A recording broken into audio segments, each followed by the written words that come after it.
make a sacrifice to find the mercy and the peace of God.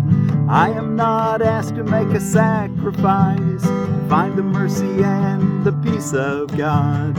I am not asked to make a sacrifice to find the mercy and the peace of God. I am not asked to make a sacrifice to find the mercy and the peace of God. Now, from the upside down perspective, from the world's perspective, it might seem like you're giving a sacrifice, but when you've actually done it and you let go and let God, you find out there was no sacrifice at all. It was only yourself that you gained awareness of, and your connection with God, your connection with happiness, with love, your eternal state. I am not asked to make a sacrifice to find the mercy and the peace of God.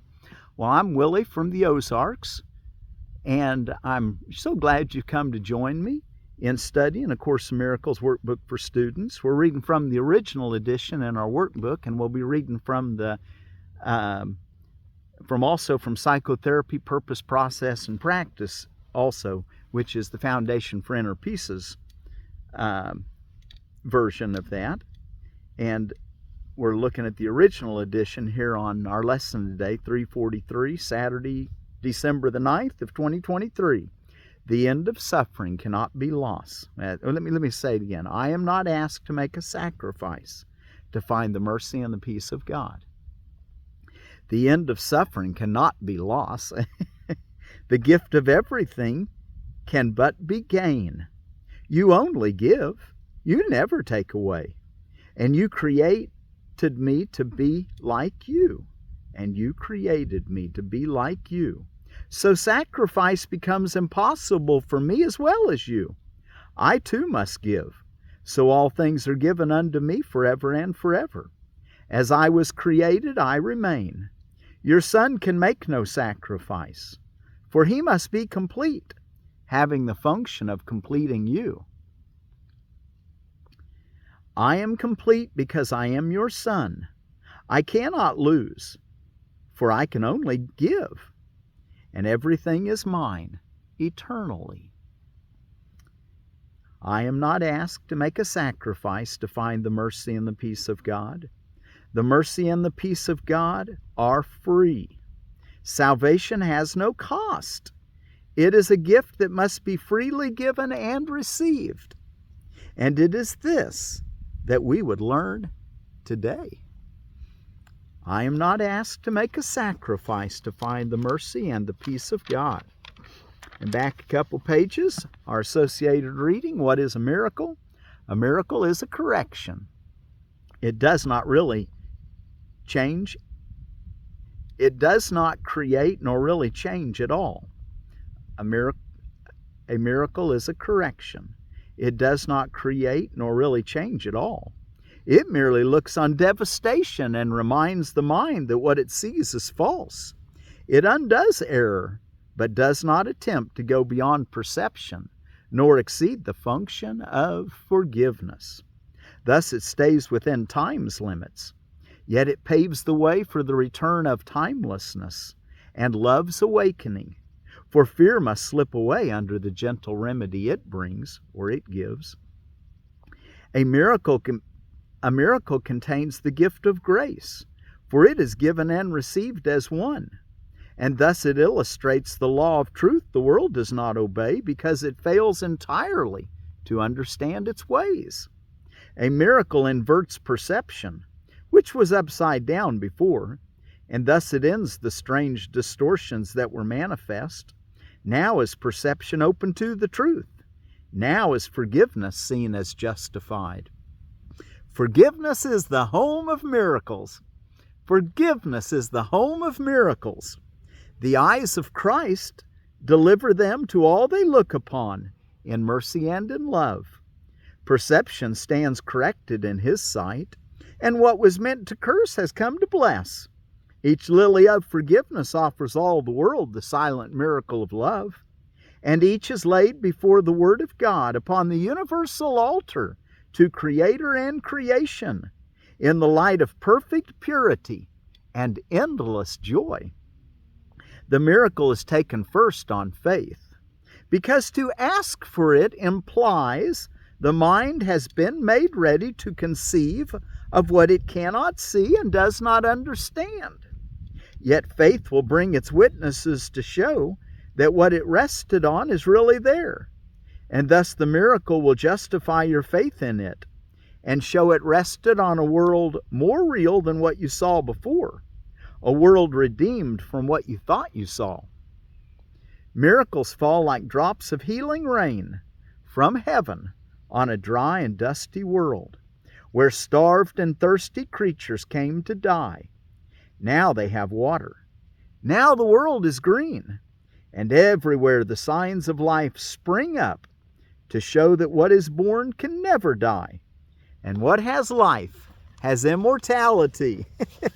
And yesterday when I read that last sentence, what has life, last phrase, what has life has immortality, my turkeys were crowding in on me, and I wanted to complete that thought. I did complete it, but I wanted to really bring a little more emphasis to it, that when anyone crosses over, even an animal or anything that I've had a really connection with, I just remind myself, what has life has immortality.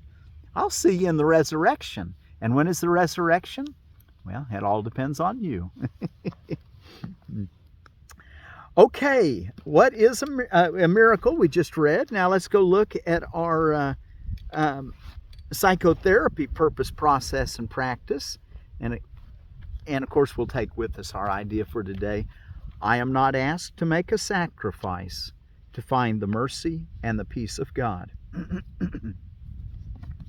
Okay, and we're in Chapter 2, the process of psychotherapy, under Psychotherapy, Purpose, Process, and Practice.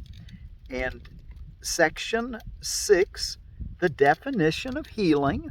And while you're turning there, I hope you have one of those books. If not, go ahead and get a complete Course in Miracles from Foundation for Inner Peace. ACIM.org, I think, is the website. And you'll be able to buy your book there and have it for the first of the year. We'll be using that book to go through our Course in Miracles next year. So this year we've been using the original edition, except for these 2 supplements at the end. And then next year we'll be going through the Foundation for Inner Peace's version of A Course in Miracle, along with their associated readings. The Psychotherapy, Purpose, Process, and Practice, Song of Prayer, and Clarification of Terms. And we'll go through the workbook and the manual for teachers and the text next year, all from the Foundation for Inner Peace's version.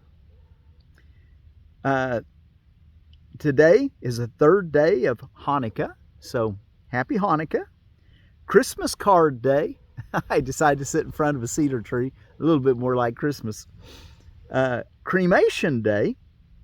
The first cremation that was recorded in the United States, or in America, in the North America anyway, was in Charleston, South Carolina, on this date in 1792. And it was an open-air cremation. I've often thought that's how I'd like to have my old carcass disposed of, is either let the vultures pick it off up on a platform raised above the ground, 4 poles with some sticks. That's how a lot of Native Americans did it, and let the birds come and pick you apart. I'd be fine with that. I don't know if they'd let us do that in this world today. If not, put me up there and build a big fire under me and burn me up. That'd be fine too. It wouldn't be me anyway. I'd be watching the whole process. Once your body's gone, the life force is still alive. Matter of fact, all our near-death experiences we're looking at, you're more alive after you leave the body. Gingerbread decorating day, and we'll talk about ginger in just a moment. International Anti-Corruption Day, and also World Genocide. There's three holidays, or observances we probably should call them. This International Anti-Corruption Day, World Genocide Day, and another one that's similar is International Day of Commemoration of Dignity of the Victims of the Crime of Genocide and the Prevention of the Crime. I think that's our longest title. You can shorten it to World Genocide Day or International Anti-Corruption Day, I expect. International Day of Commemoration of Dignity of the Victims of the Crime of Genocide and the Prevention of the Crime. International Day of Veterinary Medicine. International Shareware Day. I really like shareware, anyway. Shareware Day. National Llama Day. Llamas, the llama glama is the genus and species. They were domesticated thousands of years ago in the Peruvian Andes, and they're herbivores. A llama glama. National Pastry Day. Weary Willy Day. It basically celebrates clowns. I hope I can bring a little cheer to your heart as a Willy, but hopefully never a weary Willy. I get tired, but that's when it's time to go back and to rest in God. And World Techno Day. Techno is electronic music. Okay, and I said we were going to say a little about ginger. I found this on the National Institute of Health. Ginger, Zingiber officinale Roscoe, which belongs to the Gingerberaceae family of the Gingerbread genus, has been commonly consumed as a spice and an herbal medicine for a long time. Ginger root is used to attenuate and treat several common diseases such as headaches, colds, nausea, and emesis. And I know that with colic, you can rub a little on the nipple, and it'll soak in. We did this with cattle. Make some ginger tea, and I'm sure you work with people too. But that was an old veterinary medicine use for ginger. Okay, and then I found in Gurney's they actually sell the roots. I don't know if they're selling the root or the plant. Of course, I would think you just buy the root at the grocery store and plant it. I've done that before, but you wouldn't know whether it's a Roscoe variety. That was the variety that they talked about in the National Institute of Health. But it's a Zingiber officinale. But in Gurney's it says a rare find for the garden. Ginger, growing your own ginger offers flavor, flexibility because you can harvest it at varying maturity levels. Early harvested root, also known as baby ginger, can be ready in as little as 6 weeks and are prized for their mild taste. For stronger flavor, harvest mature roots at 4 to 6 months. Perennial in zones 8 through 11, annual everywhere else. And you can grow those in pots too, so you can bring them in the wintertime if you want to. Otherwise, you just grow them as an annual and plant them again keep some root and plant it again next year. And then the word, the Filipino word for peace is Katahimikan. Katahimikan. Katahimikan. All right. Well, let's go look in our psychotherapy purpose, process, and practice. Chapter 2, the process of psychotherapy, the definition of healing. The process of psychotherapy then can be defined simply as forgiveness, for no healing can be anything else. Let that soak in. The process of psychotherapy then can be defined simply as forgiveness, for no healing can be anything else. The unforgiving are sick, believing they are unforgiven. The hanging on to guilt, its hugging close and sheltering, its loving protection and alert defense, all this is but the grim refusal to forgive. God may not enter here, the sick repeat over and over, while they mourn their loss and yet rejoice in it. Healing occurs as a patient begins to hear the dirge he sings and questions its validity. Until he hears it, the dirge, he cannot understand that it is he who sings it to himself. To hear it is the first step in recovery.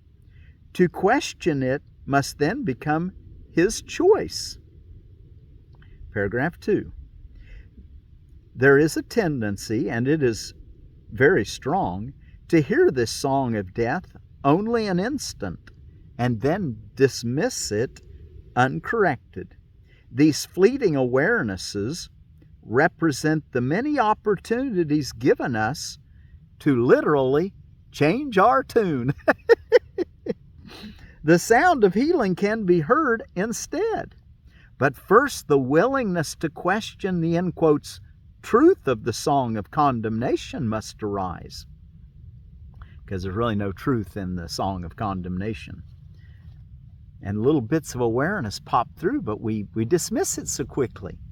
We want to quit dismissing it. That's why we want to take those longer meditations morning and evening so we can begin to see those things. They'll come up again in your meditation.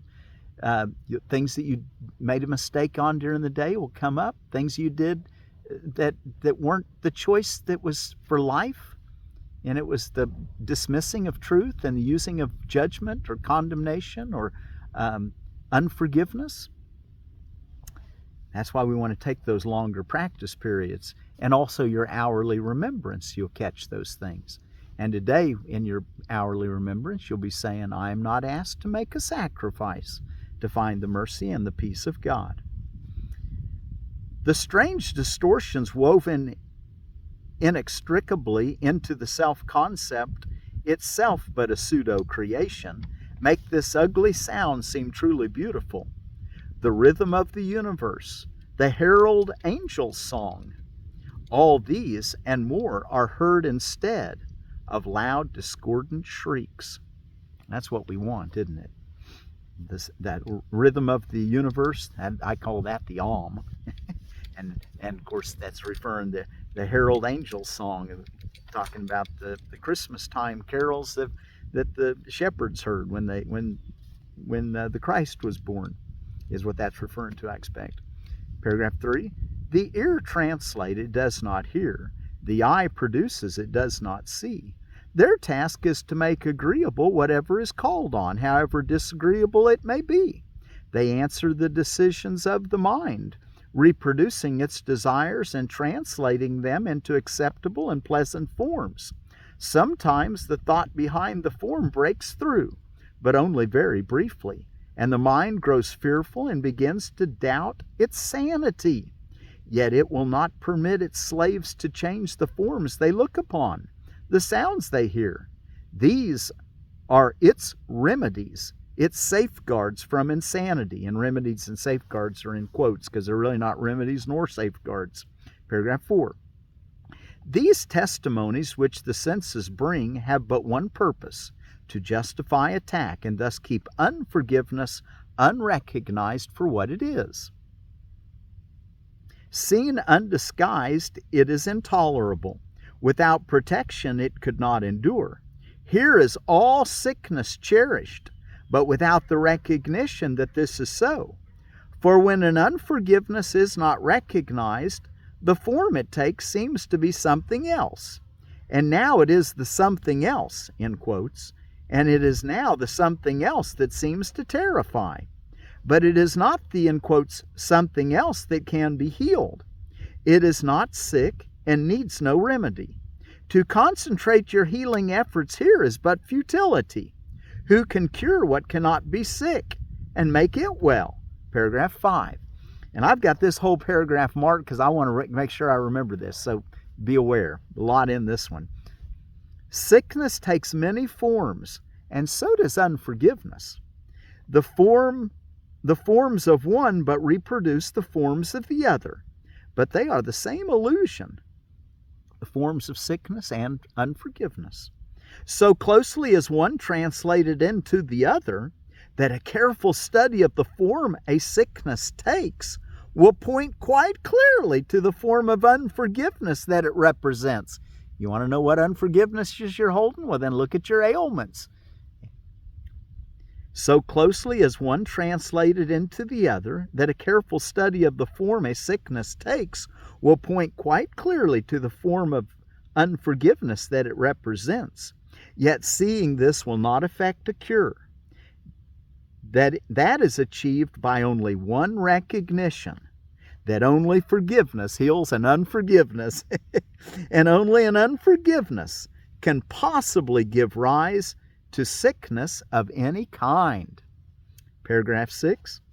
This realization is the final goal of psychotherapy. Okay, since that's the final goal of psychotherapy, I'd encourage you to go back and read it again. Paragraph 5.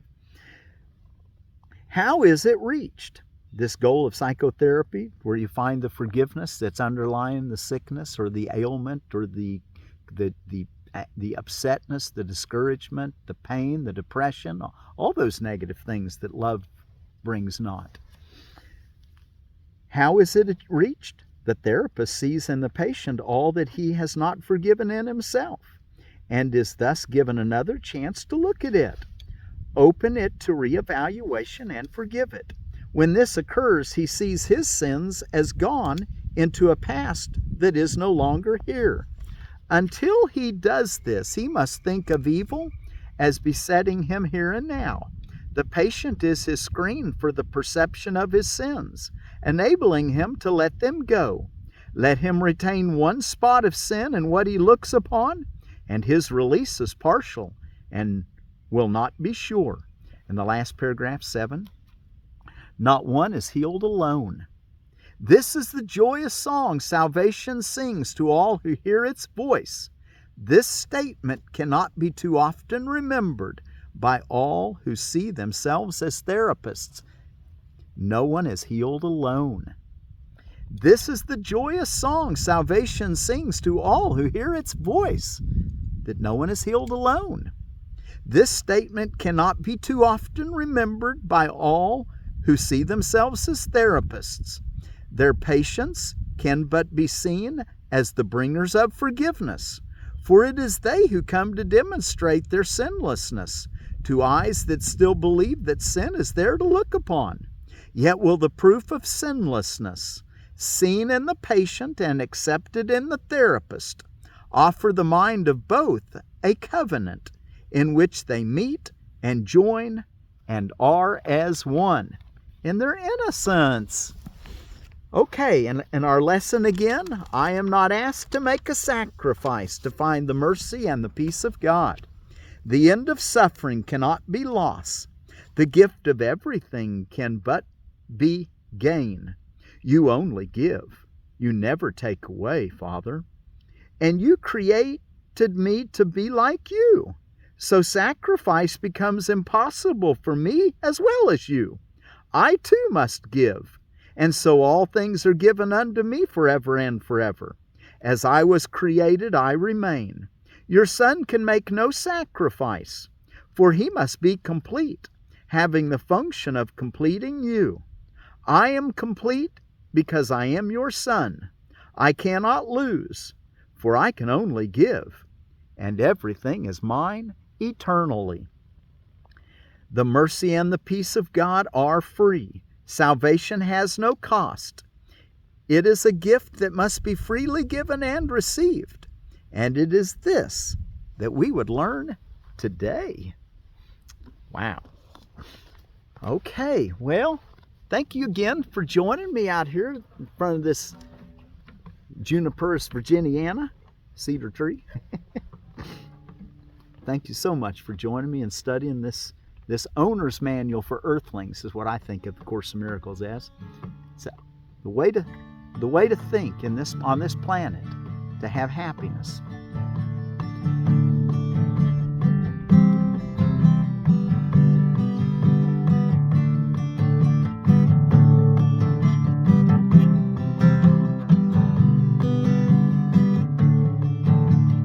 I am not asked to make a sacrifice to find the mercy and the peace of God.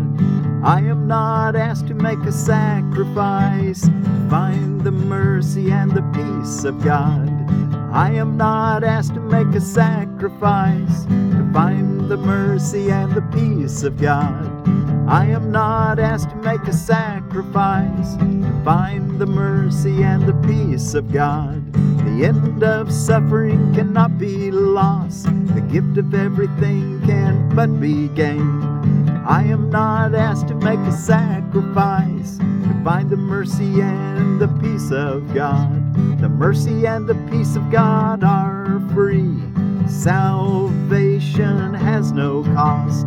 It is a gift that must be freely given and received. It is this that we would learn today. It is this that we would learn today. It is this that we would learn today. It is this that we would learn today. It is a gift that we must be freely given. It must be freely given and received. It is this that we would learn today. It is this that we would learn today. I am not asked to make a sacrifice to find the mercy and the peace of God. I am not asked to make a sacrifice to find the mercy and the peace of God. I am not asked to make a sacrifice to find the mercy and the peace of God. I am not asked to make a sacrifice to find the mercy and the peace of God. Give, and it shall be given unto you. Good measure, pressed down and shaken together, shall men give into your bosom.